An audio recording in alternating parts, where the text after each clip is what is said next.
When I'm making a perfume, I am thinking that somehow I am creating a resonance, a magical resonance in the mind. The intent is to help you connect with that power. Salutations, listeners, and welcome back to Glitch Bottle, the podcast where we uncork the uncommon in magic, mysticism, and the generally misunderstood.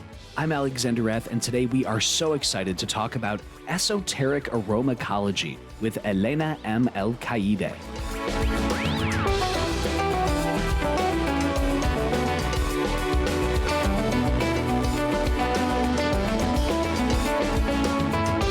The notebooks of magicians from hundreds of years ago and the rituals in Egypt from thousands of years ago and beyond all talk about the importance of aroma to esoteric workings, from ritualistic bathing and using ink infused with myrrh to burning the appropriate planetary incense and anointing one's altar and body with specially prepared oils. Smell always plays a key role in magic.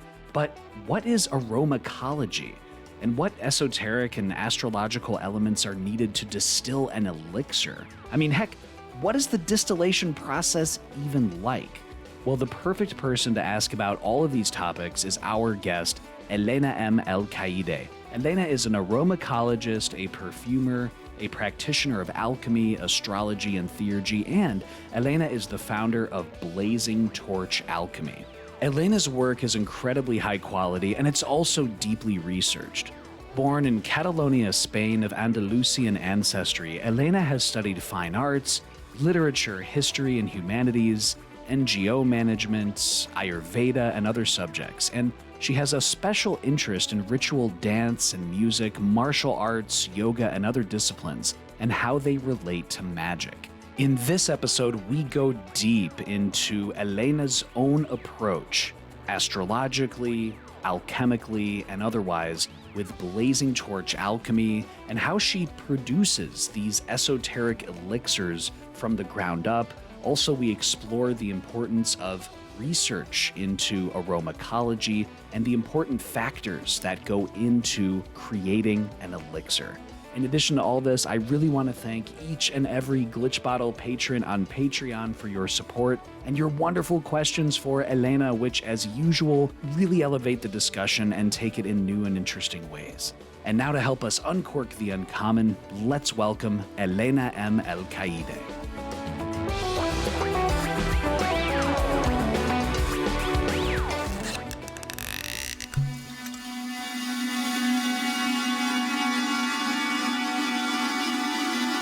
Helena M. Alcaide, thank you so much for taking the time and stopping by the Glitch Bottle podcast today.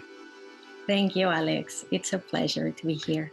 Helena, the honor is mine, both in our own discussions and also in your posts online to people when you're talking about your perfumes and oils. I'm always blown away by how much research and also how much intention that you put into each distillation and each piece that you create as well. But before we get to all of that, Helena, can you maybe share with us a little bit about your early background growing up in Catalonia, and just how did you first become interested or immersed in esotericism? Well, I grew up in Catalonia, Spain. Catalonia has a rich history of folk magic and witchcraft. All that was around me when I grew up.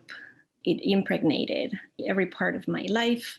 We would go on field trips with school. I spent a lot of time in the forest. And at some point, you would meet the curandera or healer that would live in a cabin in the woods. And that was just normal. It's part of life. I also spent a lot of time with my grandparents, and they taught me basic herbal medicine, how to forage for wild foods, and a lot of important things about life as well. But I have to say that the earliest memories that I have, that I think of them as esoteric, were my nightmares. I had night terrors and sleep paralysis. For my family, those were just nightmares. So they didn't think it was something important. They really didn't have an answer for me in that regard. But it was terrifying because I would spend the whole night having these awful dreams. I would see things in the dark. I was very confused. I couldn't differentiate what was part of the nightmare, what was reality. And then sleep paralysis was particularly scary because you are in between the dream world and being awake. It's a really weird state. And the way I experienced it was I felt something or someone pulling from one of my limbs, my arm, my leg. It felt eternal, like it wouldn't end. It would go on for hours and hours and hours, and I couldn't move. I couldn't get my arm or my leg back. It was absolutely terrifying. And then at some point, I would gain control of my body again, fully wake up. And at those times, I would also get messages. I would hear a voice, and it would say something that it could be presented in a cryptic way, but usually had a meaning. It had something relevant to my life. So I had to break that down afterwards to get a sense of what it meant. My dreams were not always nightmares, even though they were very frequent. I had very vivid dreams, and I basically had superpowers when I was dreaming. So waking up was so limiting because I had to face this reality where I couldn't shoot thunderbolts from my fingertips. I couldn't fly. I couldn't speak all these different languages, you know. I think that part of exploring magic in the beginning came from these experiences in the dream world and my nightmares. I was trying to figure out and understand what those experiences were. And also, I was trying to recreate the things that were positive and empowering. So I would spend a lot of time trying to levitate in my room or move objects with my mind and reading people's thoughts, things like that. That was a common pastime for me. And also, I remember seeing and sensing things that apparently were not supposed to be there. I would have very intense physical sensations. I could be walking through the hallway in my grandparents' house and suddenly feel like something was blocking the rest of the hallway for me, like I couldn't pass, or something was trying to grab my arm, or pulling me from the side, or pushing me from behind. And some of these experiences were also connected with other changes in the atmosphere, like a change in temperature, unusual smells, like a smell that was completely out of place, or something I hadn't smelled before. So all of these experiences were a little bit difficult to deal with because when I talked about them, people would look at me like, what the hell are you talking about, right? You had a very creative imagination or you're bored, but they were very real for me. So part of my childhood consisted in trying to figure it out. Then when I was a little older, my parents divorced, and my mom was hanging out with this group of friends at that time. And I met what I consider to be my two first magical mentors. One of those women was a member of the Hermetic Order of the Golden Dawn in Spain, and she was also a member of a Gnostic church. So she was the first one to introduce me to Hermeticism and some basic energy work, like how to clean a space, how to protect yourself, and how to deal with many of these things that I was experiencing naturally. She had answers for me, maybe not all of them but she offered me very solid mentorship and guidance. And then the other friend was basically a medium. She was very good with divination. She gave me my first tarot deck and showed me how to read the cards. She said that I had to learn how to protect myself because, in her words, she said, "You're like a lighthouse in the hidden world. So the spirits are drawn to you. You need to learn how to deal with this. You need to learn how to protect yourself. And you need to learn how to help some of these spirits as well that come to you because they're also in need of guidance. They're lost, they're confused." So that was a lot of work, but it definitely helped me and gave me a lot of valuable resources. And most importantly, I felt like I wasn't alone anymore. Like I wasn't crazy. These were things that were happening to other people. And luckily, they knew a whole lot more than I did. And they were very, very kind and very helpful to me. And that was the beginning of a very intense, wild, magical ride for the rest of my life. So, given all that, Helena, you, as you mentioned, are of Andalusian ancestry. Can you share with listeners a little bit about the impact of that and the influence of growing up in Catalonia and being of Andalusian ancestry? Any impact that this had on the practice or the traditions as well? Yeah, so my family is from Andalusia in southern Spain, and people there are very superstitious.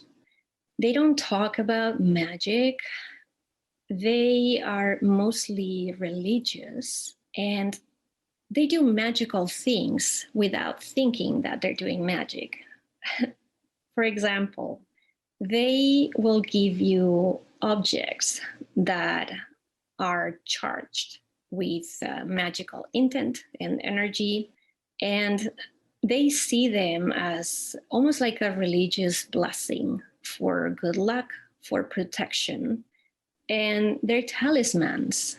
This is one of the things that I remember from when I was a kid. For me, it was mainly my grandmother who gave me pendants and rings and bracelets, images of saints, little dolls, and things that she would craft herself.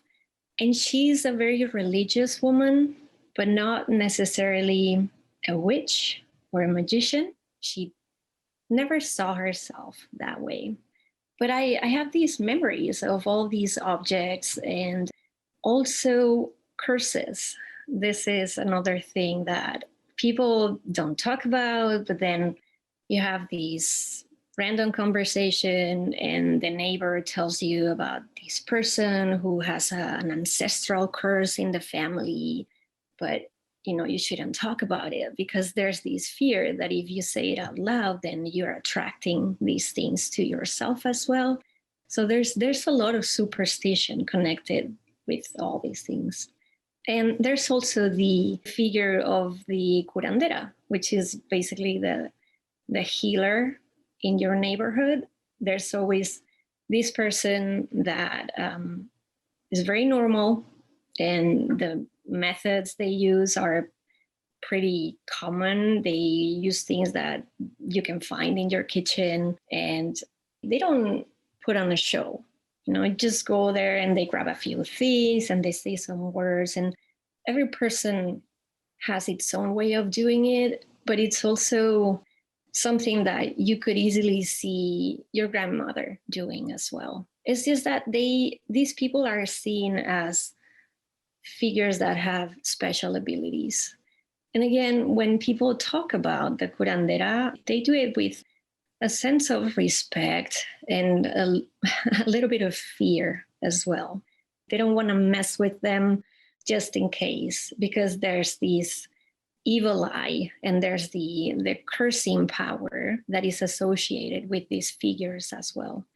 So as you can imagine, all of these combined with the traditional magic in Catalonia and everything I had around me, it all had an influence in my work and what I do now. But I think that especially the idea of the talisman, because I consider my perfumes to be talismanic perfumes, I would focus on that and see it as the most influential.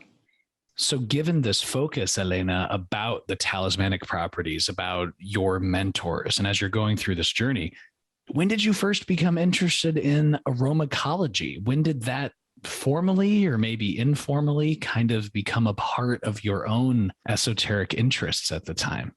My sense of smell was always really active, just like the other senses. As I said before, I would experience unusual smells just randomly. Later on, I started making connections. When I smell these, then these presents may be close or this other thing may happen. But that takes time. At first, you don't know what the hell is going on. But I've always smelled people and things and places. I get a lot of information from that. And I think it just started that way. It was natural. I started collecting perfume, but it always left me a bit unsatisfied. I did notice, though, that when I wore them, they would have an influence in my behavior, in the way I was feeling, the way I was even talking or dressing. So it was all connected. There's this quality to all the different perfumes that may affect the way you behave and the way you do things. So I thought that was really interesting, but at the time I didn't know about aromatology. I think that was a term that it was first coined in the 80s. So I had no idea, but I did notice that there was this correlation between perfume and the way we behave and the way we feel, and then the different memories that the perfume evokes. And after that, I started collecting essential oils and making my own perfumes. From there, I started making my own magical perfumes. And when I use them, and other people use them as well, I would notice that they would have an impact in the ritual, my practice, and they would help me connect with specific powers. And other people commented on that as well. So I kept going that way. And at a point, I was studying the tarot, and I made my first series of tarot perfumes. And my partner at the time suggested that I should start selling these things because I was spending a lot of money on materials. I put a lot of work on them, and they worked. So that's how I started my shop. And we'll definitely talk about the alchemical and astrological infusions and influences that you have and all of the pieces that you have. But, at Blazing Torch Alchemy, I mean, you distill things, you create these elixirs. And for someone like me, and I'm sure there might be some other listeners out there, I have no idea what is even involved to distill, quote unquote, something. So can you kind of share for the listeners, what the heck does it mean to distill something physically? Can you share about the process a little bit? Yeah, so the basic idea of distillation is to purify a liquid by heat and cooling and then condensation. When applied to herbal alchemy, which is what I focus on, what you're doing is you're also obtaining the essence of the plant. You're obtaining what's called the sulfur, which corresponds to the soul of the plant. So what happens is that when you heat the water and the material with the steam, you get the aromatic volatile compounds that rise with the steam, and then they cool down, and you end up with the distillate water, and the essential oil on top, usually separated. So you can separate the essence from the rest of the material. And that essence is supposed to contain what we know as the signature, the signatura, that is connected to a specific power and that can assist you in your magical practice. Given this distillation process, I'm immediately thinking of what kinds of equipment do you need to have something like this, to truly, I suppose in the physical sense and the alchemical sense, to literally have a laboratory, a laboratory? I mean, what equipment do you need for that? There are different ways of doing this. I mainly do hydrodistillation and steam distillation. The equipment that I use is basically 2 flasks. Then there's the distillation head, a condenser, and some sort of separator or receiver in the bottom. You can also use a Clevenger apparatus, and there are different types of condensers. So you have to look it up and see what you want to do, what works best for you. Usually the way you decide if you want to do hydrodistillation or steam distillation has to do with the raw material and the way that is best for you to obtain the essence. Because sometimes you need the material to be in the water and break it down, and other materials do better if you put them in the flask on top and you just get the steam passing through that material instead of being in the water. So you can look this up. There's a lot of information on how to set it up. And the way you do it basically depends on what you want to do and the material you're using, if it's a fresh material or a dry material as well. What's really important in the operation is that you control the heat. So you make sure that your heating source is something that you can fine tune, because sometimes a small difference can have a huge impact on the final product. You don't want to overcook it. And you also need enough heat so you can actually have that steam and separate the essence from the plant material. So is that, Helena, the basic distillation process? Is that kind of the usual method that you would go through to distill and refine and kind of separate the different substances? Is that the usual formula that you would have? Yeah, you set up the flasks with your heating source, you connect the different parts and the condenser and your receiver separator or the beaker in the bottom. And then you need a hose, a heat resistant hose. Those are usually made of silicone. I recycle the surgical hoses that we don't use in the hospital because they would be thrown in the trash anyway. So I recycle them and they're good for a few uses.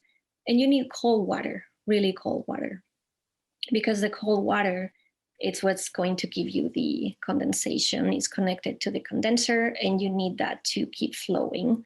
Connected to the hose, I have a pump, like an aquarium pump, that keeps the water circulating.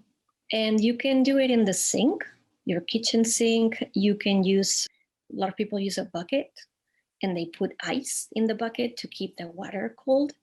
If the water heats up, because sometimes it happens, especially during longer distillations, just make sure that you can add some cold water at some point or more ice, because you want to keep that contrast in temperature. And that's it. That just takes patience. Keep checking on the heat. When I do this, I'm working on other things, but I'm literally next to it and looking at the oil that is coming. The moment that the essential oil stops coming through the condenser, that's when you stop your distillation. That is so cool to hear you describe that. And I know, Helena, many listeners are familiar in the Solomonic magic tradition and the grimoire tradition about astrology and astrological timing and the day and the hour and the waxing moon and the alignment of the stars and of the planets. What astrological considerations do you take into consideration when distilling and creating these elixirs? Well, I take into consideration the phases of the moon because everything goes through the moon, as you know, and also where the moon is at the time.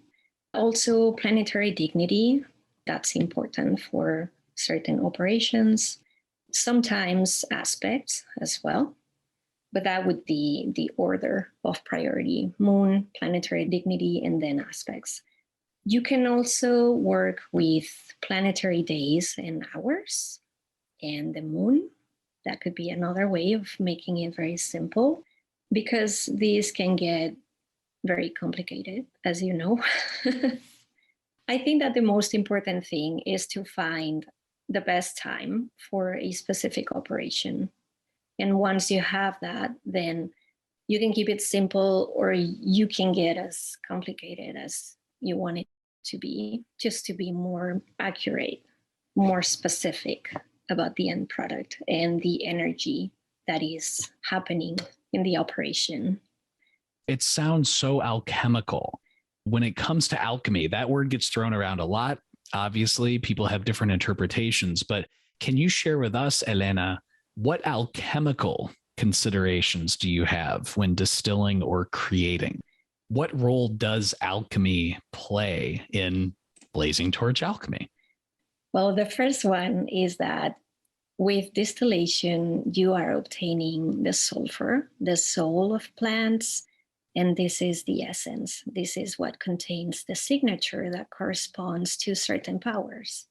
Then other alchemical considerations would be to get the raw materials as fresh as possible whenever you can and harvested at specific times when required by the operation, because some classical grimoires are very specific about this too.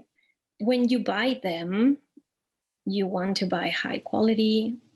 Don't be cheap. If you're taking your alchemical operations seriously, that is something that it's what you put into it. That's what you're going to get. So don't be cheap with that.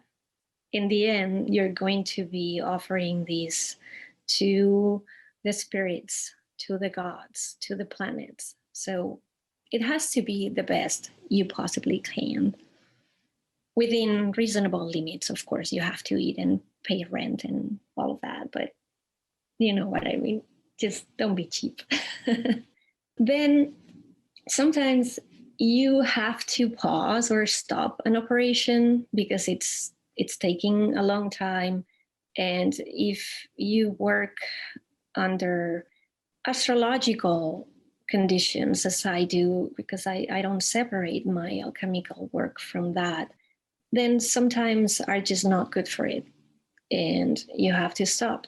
And sometimes you want to do something, but you realize that the best time for that operation is not going to be happening until next year. So that's what I do. I wait.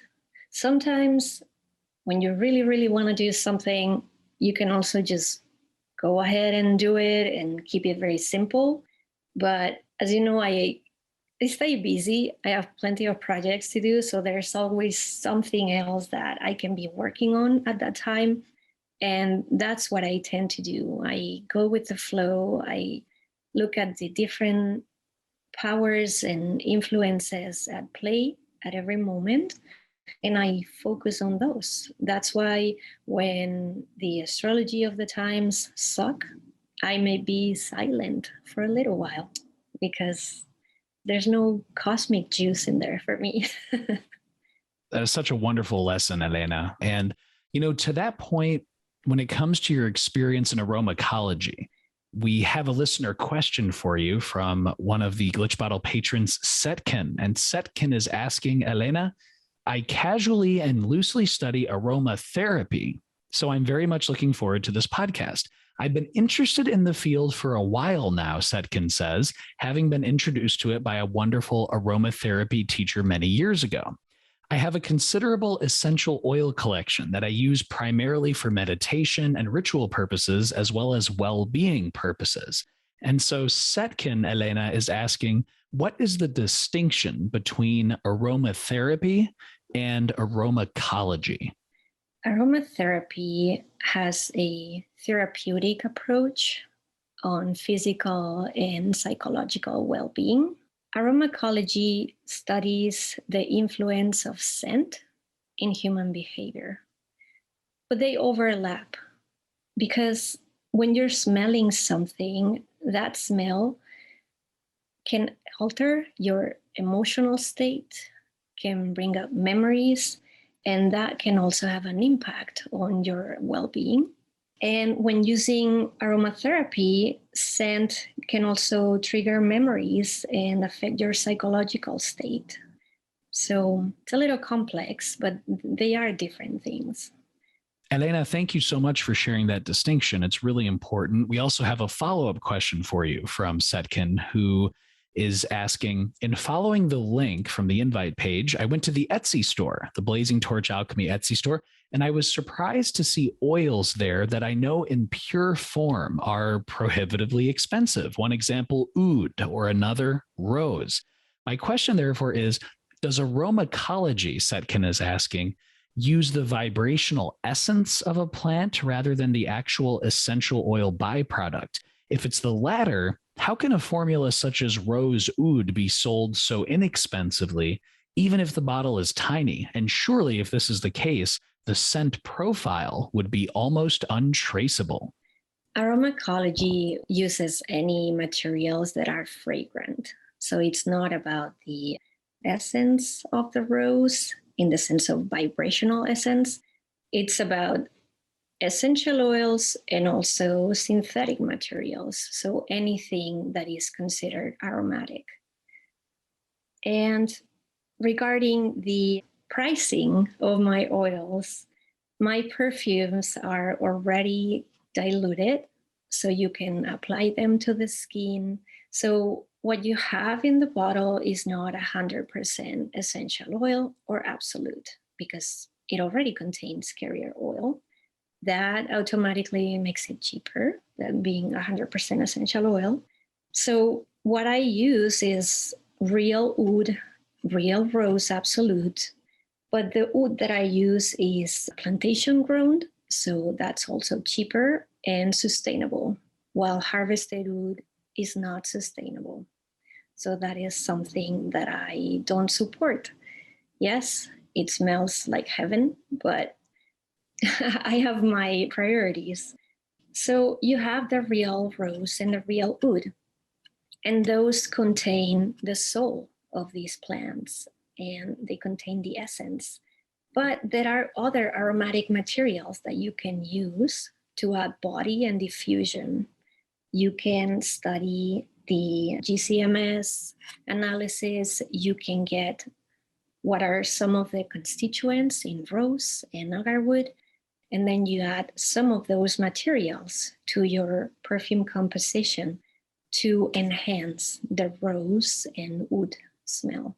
That's the art of perfumery. It's complicated, it takes a lot of experimenting, and you just have to try what works out for you. Then the other thing is that I don't really charge what I should charge to make a whole lot of profit with what I do. I've always wanted to keep my oils affordable, and I do make enough profit so I can continue doing it. But certainly I could be charging a lot more if I wanted to make this a full-time thing, because the materials are really expensive. Every now and then I would get someone that is asking the opposite question and telling me that my oils are so expensive compared to other things that they see online.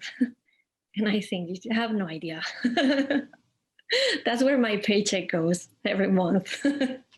I know many listeners out there might be very familiar with classic correspondences when it comes to scent. For example, when I think of frankincense, classically, quote unquote, I think of a very solar kind of approach or spirit. Myrrh, carries classically, quote unquote, a very lunar spirit or moon-based approach. And so we have a listener question for you from Douglas of What Magic Is This? And Douglas is saying, holy moly, this sounds amazing. One question, and it is a very basic one, Douglas says, is, has Helena ever come across a scent correspondence that she feels is just plain not right? People tend to use correspondences as a precision tool, and I've found that my more intuitive leanings as far as scent have often been more efficacious than things that were written centuries ago. Yeah, I wouldn't say that some correspondences are wrong, because all of these systems come from someone's personal experience, right? So that is valid in itself.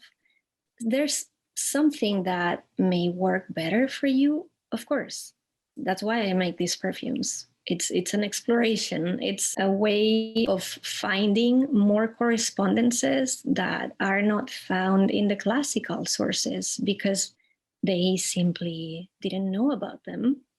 So it's a work in progress. I think we can expand it and always keep that in mind, which I think we tend to forget, that all of these comes from someone's experience.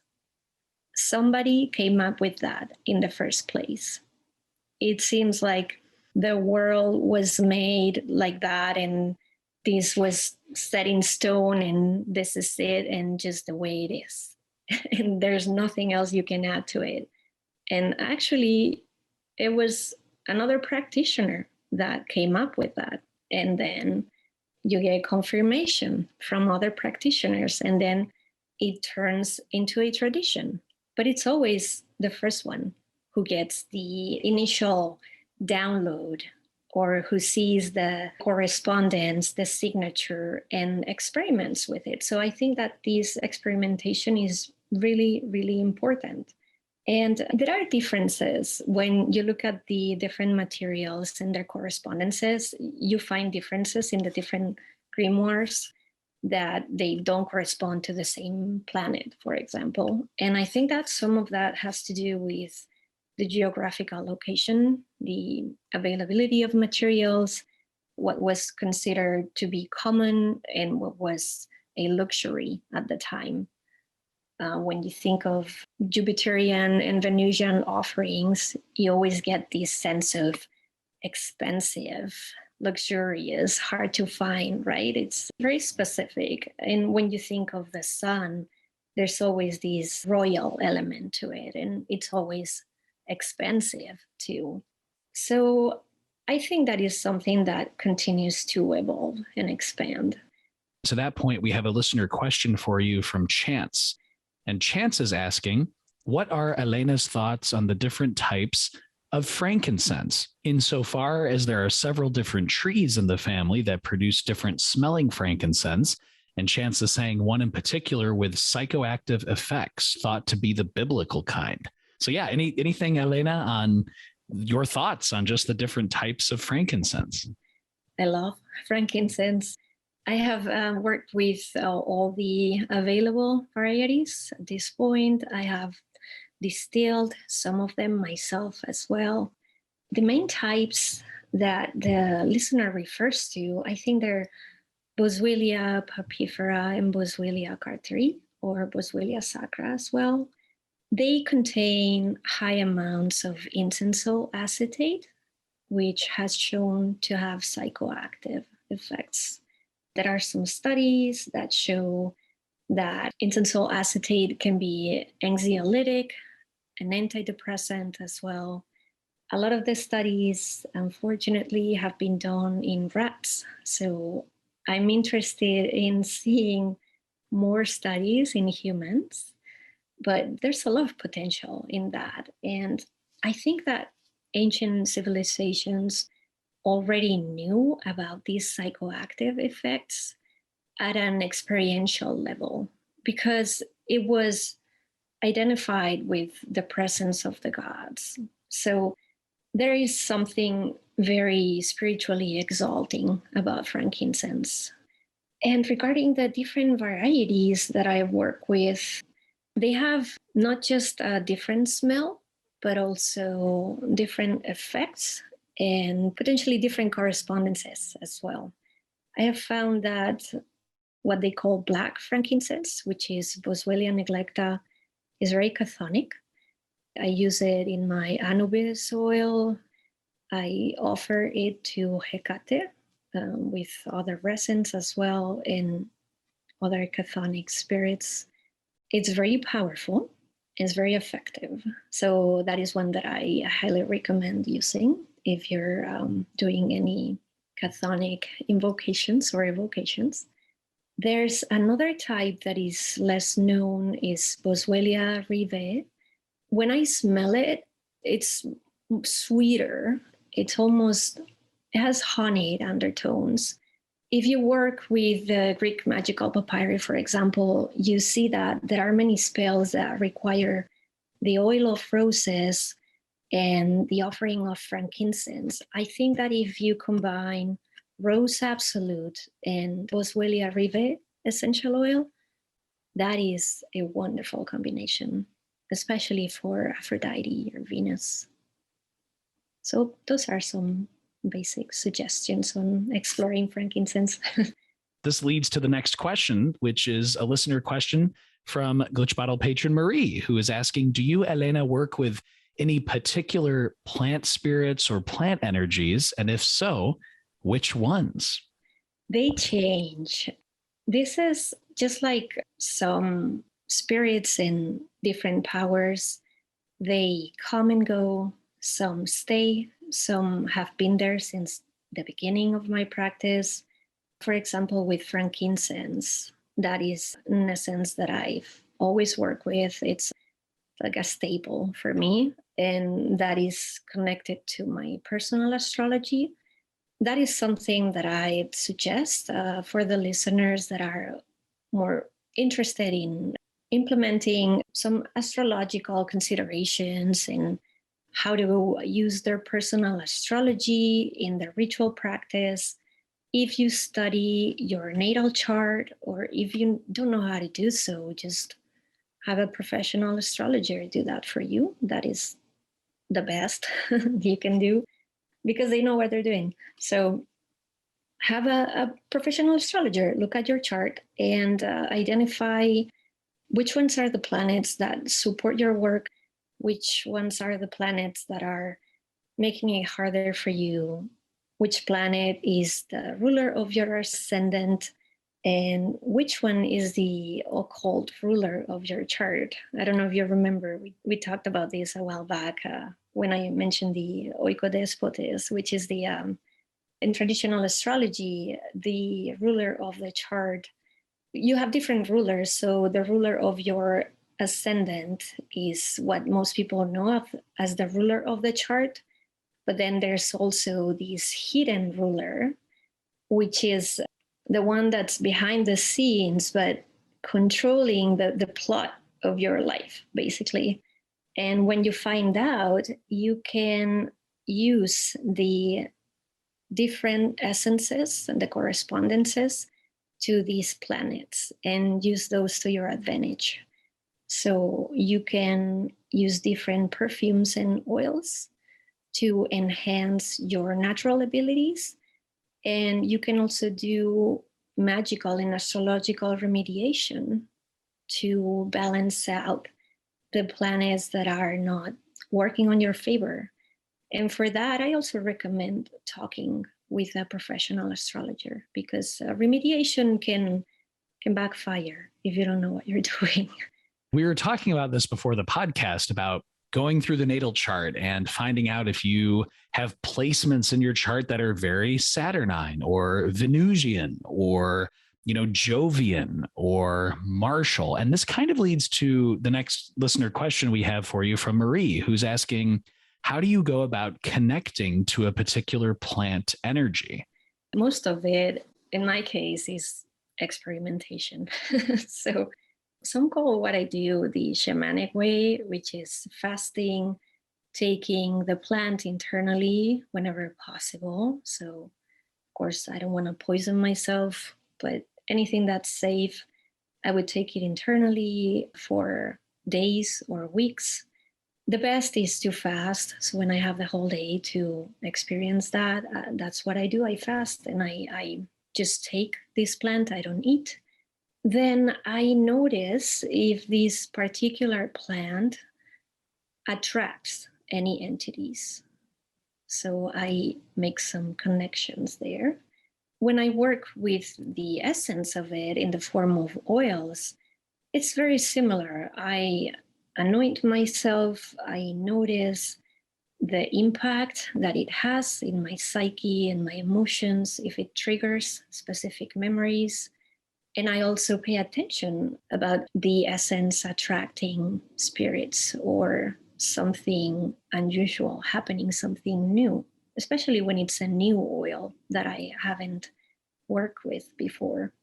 So, yes, it's a lot of experimentation. And of course, on top of that, I study as much as I can. I learn about safety.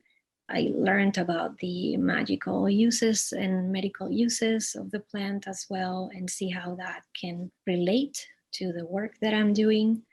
But mostly, I experience the different materials to just to see what happens. And then I do the same when I go out in the world, and I also pay attention and note what's going on when I interact with different people.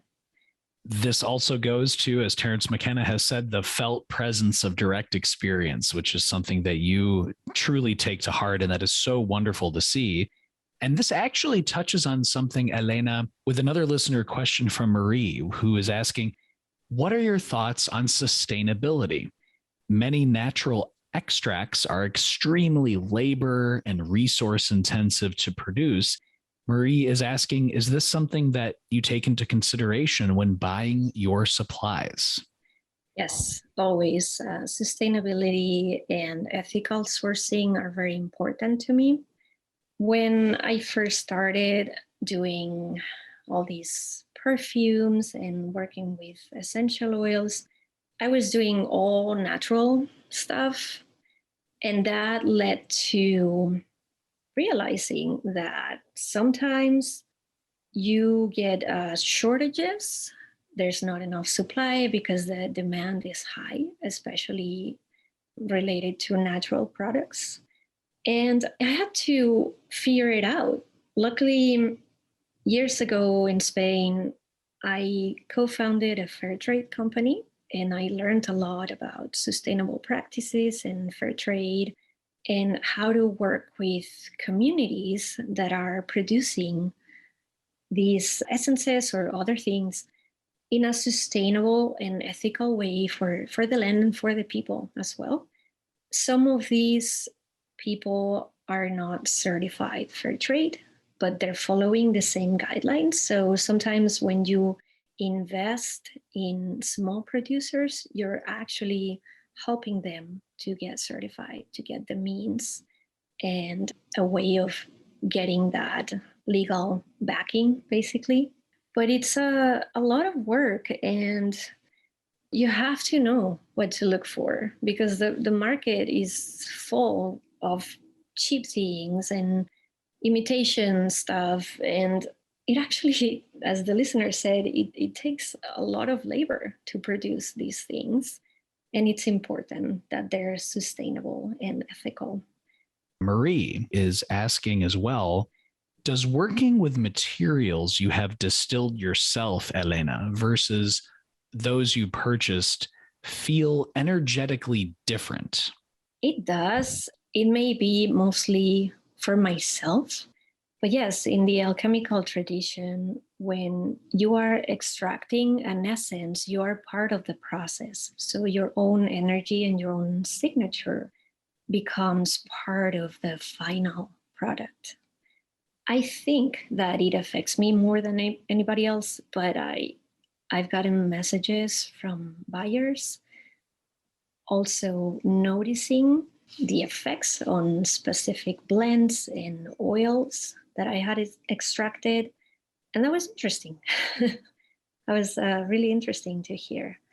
This is also why I avoid working when I'm sick or feeling drained because that's what I'm putting into the work. Sometimes you have to do what you have to do. But if I'm creating something new and I'm doing an important operation or it's a new perfume, I make sure that I'm in a good spiritual and physical state because that is going to be part of it as well. And I am going to be sharing that with others. It has to be the best it possibly can be. I am sure there are listeners out there who resonate with that, because one of the things that's been discussed a lot with grimoire ceremonial magic is sometimes we get so obsessed with the proper hazel wand or the sword or the robe and all this materia magica, but we forget one of the most important pieces of materia magica is ourselves, our bodies. Are we going through a purification state? How are we feeling? Are we consecrating ourselves as well? So I think that is just so wonderful, Helena. And this leads to a listener question for you from Marie, who is also asking, in some of your products, Helena, you mentioned the use of aroma accords, for example, passion fruit. Do you feel, Marie's asking, that the use of synthetic accords has any effect on the spiritual aspects of your creations? Aroma accords are something you create. So you use different materials and they can be all natural, they can be synthetic, or they can be both synthetic and natural. So it really depends on you. An accord is a composition of different essences that is going to recreate a specific scent.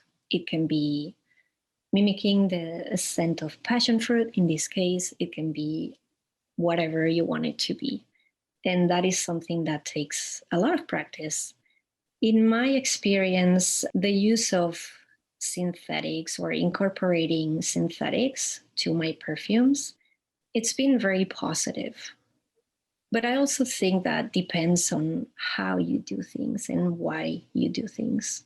When I started using synthetics was because of all these new awareness of sustainability and endangered species and shortages of supply. And there are things that are simply not ethical to use, at least from my perspective.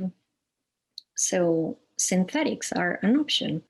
And then I had to learn about basic organic chemistry to get better at what I do.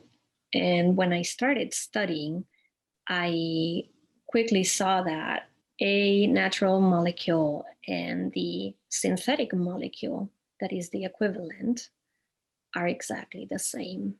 So a molecule doesn't have a memory of where it comes from or the pathway that was used for its creation. And I thought that was really interesting because that's you are reducing that to the basic form and it's identical. The next thing was to find what was safe or unsafe.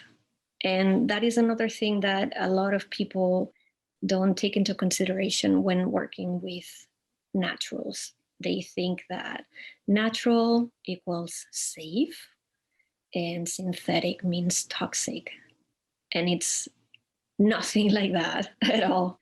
Toxicity is measured not according to how natural something is, but it has to do with the risk involved in a material that is inherently hazardous. So there are ways in which you can figure that out, and this is why we have toxicologists. So I look these things up. I want to make sure that what I use is not toxic. And in the case that I use synthetics, these are safe synthetics. So it's going to be as safe as using naturals in terms of what they do to your system. Most of them, they're not even absorbed through the skin because these molecules are too large. That may translate into other things, like some people may have reactions to the oils, but that also happens with naturals because they stay on the skin. But it's also good because you know you're not getting these things in your bloodstream. with all the volatile essential oils.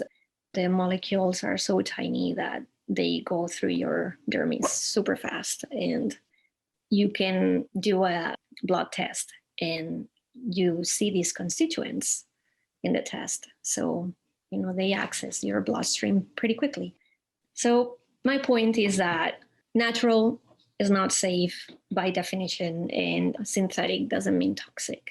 You have to know what you're using, and the most important is to keep that in mind, that things have to be safe for people to use. And the only reason why naturals are very interesting and why I primarily still work with naturals is that they're very complex. Plants do what they do much better than we do. So they're much better at biosynthesizing all these constituents. And you cannot reconstitute an essential oil in all its complexity in the lab because it is too hard, it is too complex. There are too many constituents, and there are things like chirality and molecular symmetry and the way they rotate light that is just very, very hard to mimic in the lab. So this is why naturals are so special, because their complexity is something that we cannot fully mimic at this point, but we can make some of these independent constituents that are part of the oil, and we can use them aromatically, and we can also use them for their properties. So it's very interesting. And I think that a lot of people forget that even synthetics come from nature. A lot of the synthetics that I use are actually made from natural sources. So they can come from the lignin, like plant bark and polymers.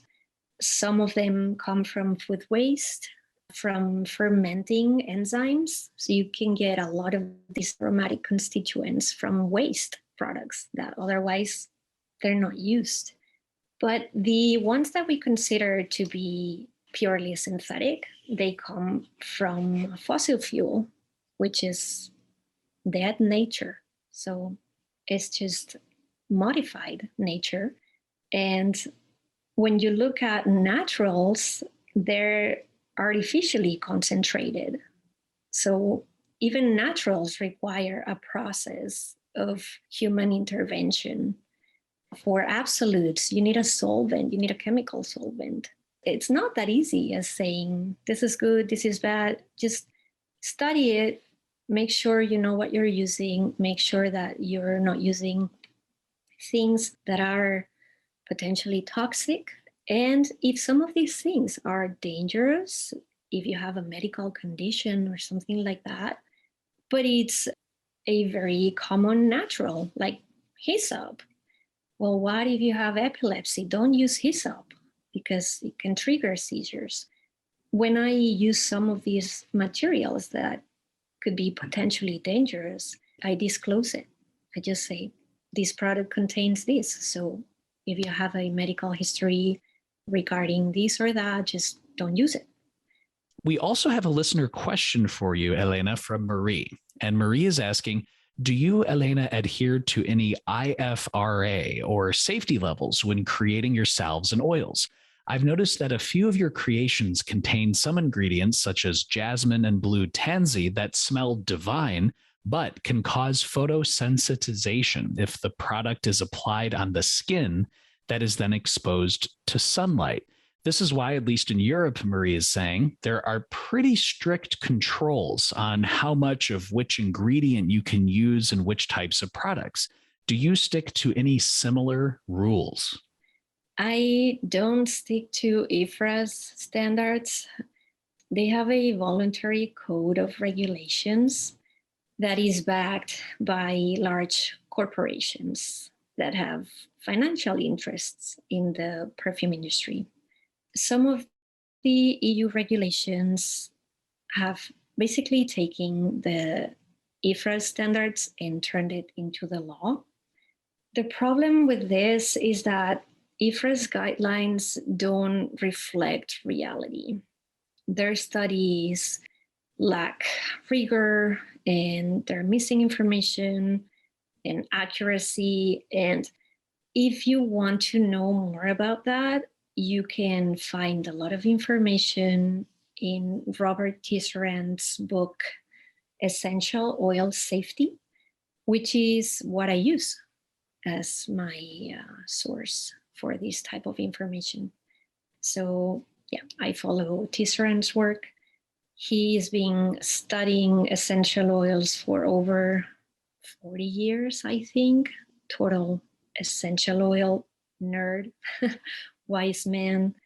And this book is a wonderful resource if anyone is working with essential oils and wants to know about potential toxicity, safety, anything like that. Just have that on your shelf. It is dense. You have to have basic knowledge in organic chemistry to follow along, but it's so worth it. It's great. So I highly recommend it. And then those two oils, blue tansy and jasmine, are not photosensitizing.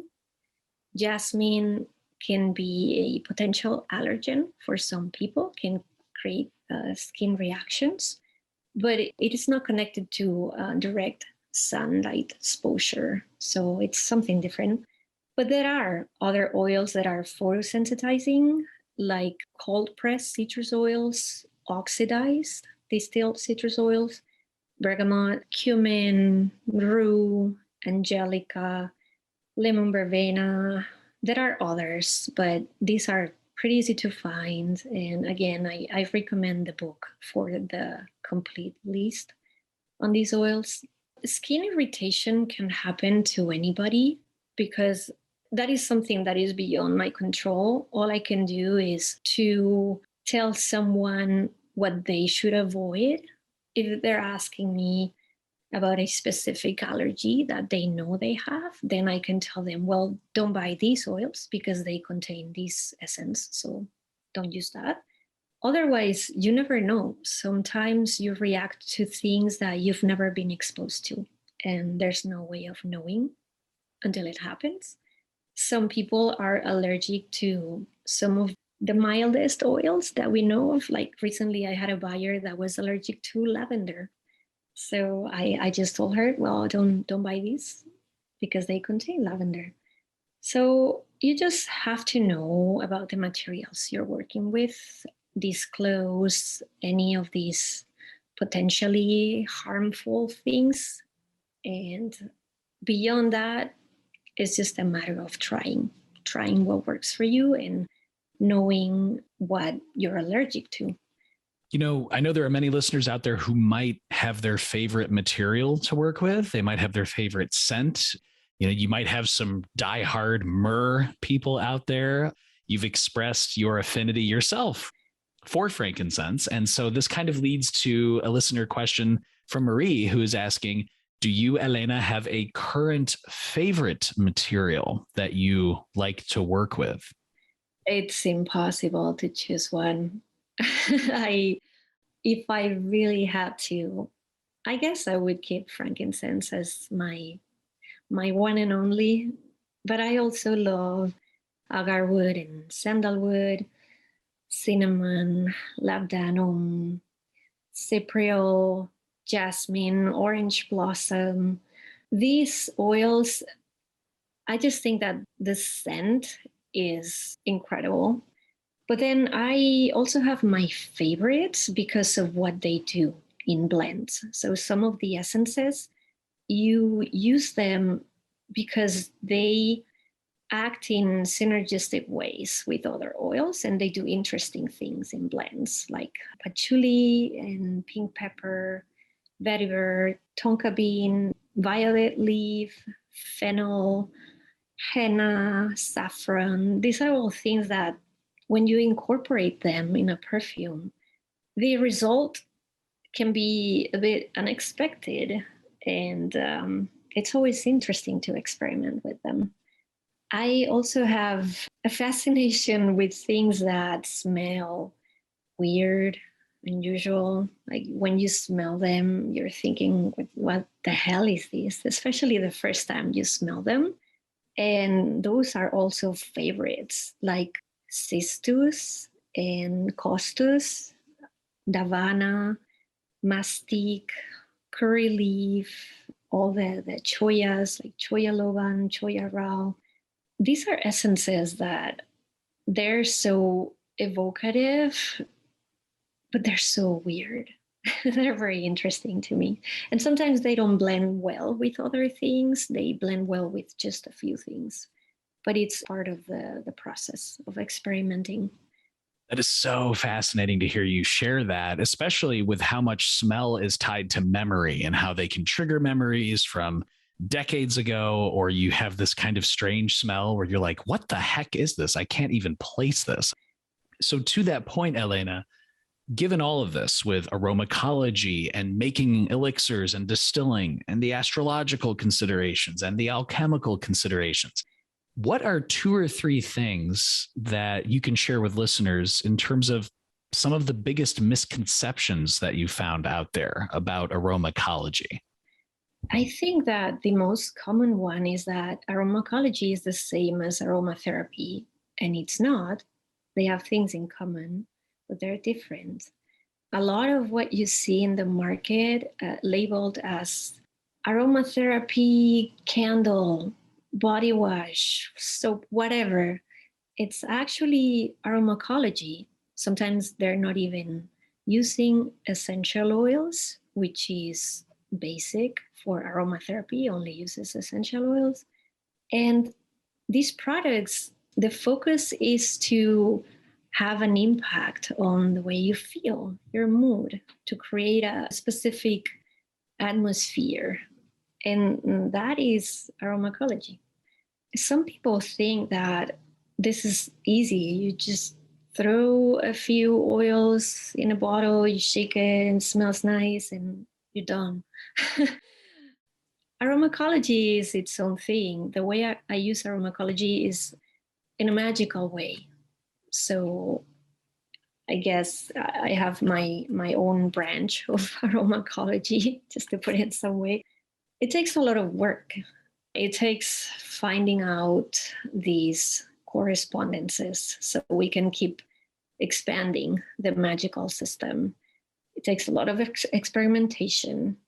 And for me, the most important is to remember that our mind is our most important magical tool. So when I'm making a perfume, I am thinking that somehow I am creating a resonance, a magical resonance in the mind. The intent is to help you connect with that power at a mental, emotional level. So you have the pure essence of the material that corresponds to that power. And then you also create a resonance that is hidden, but it happens when you smell it. Our olfactory system has very complex connections to our brain. When you smell something, it triggers a response before you can even think about it. That's very powerful. I'm not saying that I can control all of that because everyone is different. There are commonalities, there are some scents that seem to act in similar ways and influence people in similar ways, but it may not work for a specific person because of their personal experience as well. So my focus is to find these connections and how it's like how to push the right buttons by creating this resonance in a magical way through perfume. If someone's out there and they maybe want to try distilling their own elixir, or they want to read more about aromatology, what are two or three things that you think listeners should always keep in mind about this process? Well, the first one is that every scent affects us in different ways. So there's that experimentation process. And you have to put a lot of energy into it. You have to be curious. Since I was little, I was like that character from the book, The Perfume, Grenouille. I wanted to smell everything. I don't go around killing people to extract their essence, but in other ways, I have that natural curiosity. I want to smell everything. I want to have all the essences that are available. I want to experience all of that through scent. So you need that. You need that drive, constantly thinking of these. And you have to keep in mind that it's like perfumery in a way that it takes study and a lot of practice to get good at it. So don't get discouraged if you try a few things and they don't work out. For everything that works out for me, there's 15 more bottles that didn't. It's rare. I have some perfumes that were spontaneous and I had a sort of transmission and I blended them and they were exactly how they had to be. First try. That's rare. Usually it takes a lot more work and you have to keep blending and tweaking things until it gets to a point that the perfume basically tells you it's ready. I don't know how to explain this because it's more of a knowing type of experience. You just smell it and it's so powerful, you can connect with that power instantly. This can happen in many different ways. The rare ways are those times when I get a scent, I perceive a perfume, I sense a presence usually when this happens, and my work consists on translating that into the material world, recreating that perfume that I smell, and that comes from a different sphere, really, a hidden reality. And when you get that, you can be like a good cook or somebody who has a chef training. If you have that work, then you can be really good at, like, when you taste a new dish, you can break it down. You can identify some components and you can recreate that dish in your kitchen pretty easily. And it may take a few trials sometimes. But if you have that experience, that's going to help you recreate that perfume. Otherwise, it's going to be very difficult. And I think that for most people, the way this works is the opposite. They have an idea in mind, or there's a specific power, planet, deity, spirit, any entity that it's been important in their lives or they want to work with. And they go from there. Then you study, you find correspondences, and you build the perfume from there. It's like adding layers to it until it gets to a point that you try it and it does what it's supposed to do. It works. And that's what it's all about for me. Does it work? Does it not work? With my work, I take it as an experiment. I'm not saying I'm right. I'm not interested in being right. I'm interested in finding what works. And if that means being wrong, as I've been in the past, then I'm wrong. And I learn and I change some things and I keep growing, learning, experimenting more. That's the core thing about this work. Just like any discipline, any art form, anything you do, you need that curiosity, you need that drive. You have a clear intent and you do your best and you work hard and you keep showing up. So sometimes it comes easy and it's spontaneous and it feels like I've been given something, something that comes from the heavens or whatever. And sometimes it's just hard work. It's something that it's a more difficult energy or it's more complex. And it takes a lot of study and it takes a lot of experimenting to come up with something that really represents that power and also helps you. Because in the end, I have to try it and see if it works. And then I also have other testers and friends that I I give things to, and I'm like, hey, help me out, help me try this thing. Helena, given all of this and all of this wisdom and direct experience that you have, can you share with listeners about where they can find out more about Blazing Torch Alchemy, where they can connect with you online, and where they can check out your shop? Yeah, I have my little shop on Etsy. You can find it if you type Blazing Torch. Eventually, I want to have my own website. It's a work in progress. It's been a lot, as you know, just having a full-time job and having the shop at the same time. So I'm hoping that I can make that happen in the next few months. I have an Instagram. I have a Facebook that I use just to keep my shop on Facebook. Not very good at social media stuff, mostly avoid it. But yeah, it's there. You can find me there. Aromacologist, perfumer, practitioner of alchemy, astrology, and theurgy, and also the founder of Blazing Torch Alchemy, Helena M. Alcaide. Helena, thank you so much just for taking the time and stopping by the podcast today. Really appreciate it. Thank you so much, Alex. It's an honor, truly, and you're totally wonderful to talk to. So it's always fun. It's my pleasure. Listeners, I hope you enjoyed that chat with Helena M. Alcaide as much as I did. I think what really comes across is Helena's deep research and expertise, and also willingness to experiment and challenge standard correspondences, but also research the traditional correspondences, all with the goal of creating esoteric elixirs. And I think that so many times we might, and I remember years ago, I was definitely in this group, where you have a focus on a visual representation of magic, the materia magica, the robes, the specific layout of a ritual room, but one of the most important factors is aromachology. What are the esoteric factors of smell that are coming through as well? So really appreciate Helena taking the time and just sharing her wisdom. I also want to thank each and every Glitch Bottle patron on Patreon. Your questions for Helena were, as usual, so fantastic.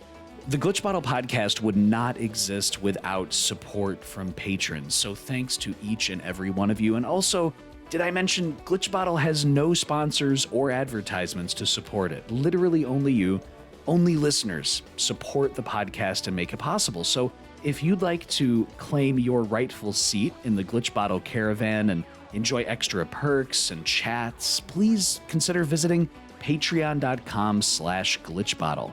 And as always, you can listen to Glitch Bottle episodes on YouTube, Apple Podcasts, Spotify, Spreaker.com, and Stitcher Radio.